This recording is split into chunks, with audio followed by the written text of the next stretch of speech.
hopefully you will get some capital growth. But what's going to drive this growth going forward? Well, the event was essentially around a look at the Northern Ireland economy as it stands currently and what it might look like moving forward over the next few years.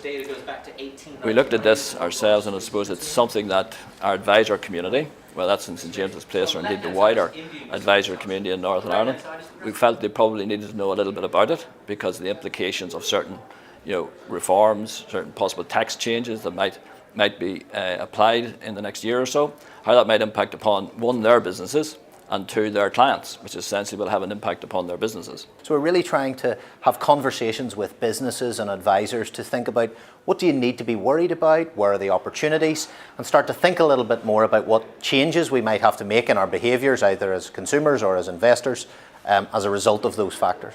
But I suppose there's a few key things that every investor, regardless, needs to think about. And it's about what are their objectives, essentially, for the money that they're investing. What are the sort of timescales have they got in mind for that investment? And they need to understand that if they don't want to have it on deposit, they need to take certain risks. So what level of risk are they happy with? And then we can then, based upon all of that, advise them what type of portfolios and where they should be investing their money. And we're going to have the same debate when it comes to corporate tax.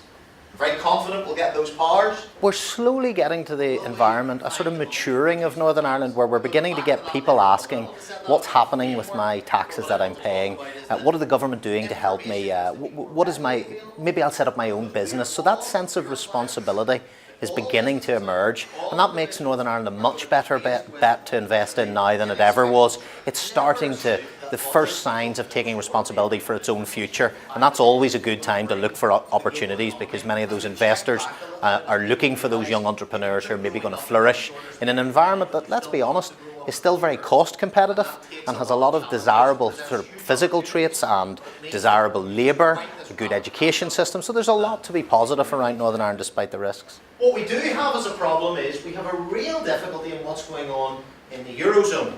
So we see a greater opportunity for St James's Place to grow within Northern Ireland, and that's probably due to the opportunities that we have, but also the legislation that the FCA, our regulator, is imposing upon businesses such as ours, and other people maybe are a little bit more vulnerable perhaps than we would be, and we've got a little bit more security, and our model is quite secure. You have to be open to global competition. So that means embracing new firms that will come in, that will bring good jobs, that will bring new ways of doing business, that will force our existing companies to match up to that global standard. Pretending that the global world doesn't exist isn't good for anyone.